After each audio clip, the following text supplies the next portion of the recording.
Mucize Şans kanalından merhaba.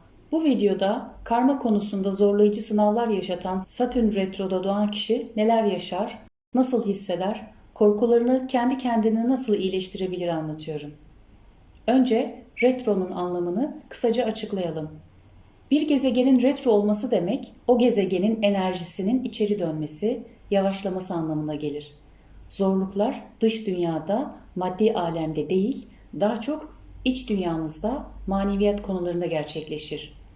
Birçok başarılı, hatta dahi olan kişinin doğum haritasında retro gezegen olduğu görülmüş. Retro dönemlerde yeni başlangıçlar yapmak yerine eskiden yaşadıklarımızı yeniden gözden geçirmenin, eski hesapları veya hesaplaşmaları düşünüp anlamanın, eski konularla yüzleşmenin, yarım bırakılan işleri tamamlamanın uygun olduğu zamanlardır. Satürn retro kendini yetersiz ve yalnız hissetme, hayır diyememe, alışkanlıkları kıramama, istikrarın bozulması, otorite ile ilişkilerde problemler, fazlaca mesafeli olma, her şeye karşı uzun soluklu ilişkilerde istikrar sorunu, güven problemini sık sık yaşar. Haritanızda Satürn retro ise karmik borçlarınız oldukça fazladır. Geçmiş yaşamdan getirdiğiniz karmik yükler bu yaşamda da karşınıza çıkar.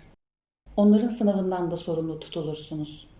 Geçmişte yaşadığınız sorunlar iyileştirmek için tekrar karşınıza çıkmış ve düzeltmek için ikinci şans verilmiştir. Satürn retroda doğduysanız aynı anda iki ömrün üstesinden gelmenin yükünü hissedersiniz. Bu yüzden de özdeğer ve zorlukların üstesinden gelme beceriniz hakkında sürekli şüpheler yaşayabilirsiniz. Satürn'ün vermek istediği dersleri aldığınızda bilgelikle ödüllendirilirsiniz. Aynı zamanda ruhsal olarak çok ilerlemiş eski bir ruhu da anlatır. Satürn retroda doğanlar yetersizlik korkusuyla mücadele ederken diğer taraftan da kendini zora sokacak kadar hak etsin ya da hak etmesin sürekli özveride bulunur. Gelecek kaygıları sürekli olur.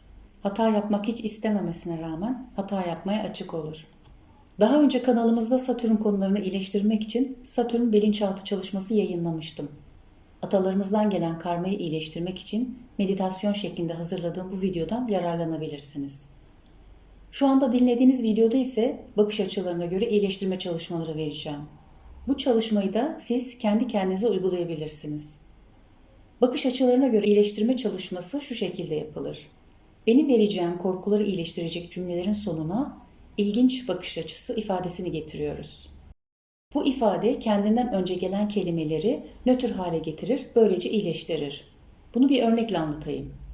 Bir arkadaşınız herhangi bir olaydan bahsederken siz onu dinlediğiniz zaman ilginç dediğinizde anlatılan kişi ya da olayı yargılamamış, olaya ve kişiye karşı nötr kalmış olursunuz. Nötr kalmak dengede olmak demektir. Çünkü herhangi bir taraftan yana olduğumuzda diğer tarafı yargılamış oluruz. Olayın derinliğini bilmeden taraf olmak da bize aynı yükün sınav olarak gelmesine sebep olabilir. Evet, şimdi gelelim Satürn karmasının korkularını iyileştirecek cümlelere. Siz cümleleri dinledikten sonra bu korkulardan kaç tanesi sizde varsa bunları not edin ve her cümleyi iyileşene kadar sürekli tekrar edin. Cümlenin sizin için korku olup olmadığını anlamak için size ne anlam ifade ettiğini kendi kendinize sorun.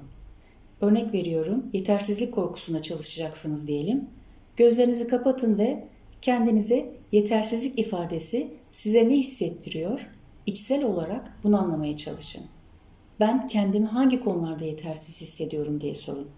Zihniniz size geçmişteki hikayeleri sıralayacaktır. Bunları anladıktan sonra ise şu cümleye odaklanın. Yetersizlik bakış açısı, ilginç bakış açısı. Evet, bu cümleyi sürekli tekrar ettiğinizde yetersizlik hislerinizde önce azalma, sonra da bitiş olacaktır. Tek şartı bu cümleye iyi odaklanmanız ve iyileşene kadar sürekli tekrar etmeniz. İyileşme süresi kişinin yaşadıklarına göre, varsa travmasına göre değişir. Kimisi için iyileşmek belki 10 dakika sürecekken, kimisi için birkaç gün sürebilir. Günde ne kadar zaman ayırdığınız önemli. Benim söylemek istediğim şey, uygun olduğunuz günlerde tüm gün boyunca cümleye odaklanarak tekrar edin. Konuyla ilgili anlaşılmayan bir şey olursa lütfen yorum kısmına yazın. Bu çok kolay bir çalışma. Ben cümleleri paylaşacağım. Siz bu konularla ilgili bakış açılarınızı kontrol edin ve kendi kendinize cümleye odaklanarak iyileştirin. Diğer cümleleri de veriyorum. Siz ihtiyaç duyduğunuz, iyileştirmek istediğiniz cümleleri seçin. Burada iyileştirme cümlesinde şifa ilginç kelimesine ait. Çünkü ilginç kelimesini söylediğimizde konuya olan bakış açımız nötrdür, yargılama yoktur. Cümleyi tekrar ederek daha önceki korkularımızı, yargılarımızı da iyileştirmiş oluruz. İçsel olarak kalabalık içinde bile yalnız hissediyorsanız, yalnızlık bakış açısı ilginç bir bakış açısı. Çalışmasını yapabilirsiniz. Hayır demekte zorlanıyorsanız, hayır demek bakış açısı, ilginç bir bakış açısı çalışmasını uygulayın. Değişim sizi korkutuyorsa, değişmek bakış açısı, ilginç bir bakış açısı çalışmasını uygulayın. Güven sorunu yaşıyorsanız, güvenmek bakış açısı, ilginç bir bakış açısı. Otoriteyle sorun yaşıyorsanız, otorite bakış açısı, ilginç bir bakış açısı. Hata yapma korkusu sık sık yaşıyorsanız, hata yapmak bakış açısı, ilginç bir bakış açısı. Hayat çoğunlukla size zor olarak görünüyorsa, zor bakış açısı, ilginç bir bakış açısı çalışmasını uygulayın. İlişkilerle ilgili sorunlar için kanalımızda yayınladığım 2 videoyu önereceğim. Bir tanesi Venüs bilinçaltı çalışması, atalardan gelen karmayı iyileştirme ya da ilişkileri iyileştirme çalışması. Her ikisini de yorum veya açıklamalar kısmında paylaşacağım. Sevgi ve sağlıkla mutlu kalın.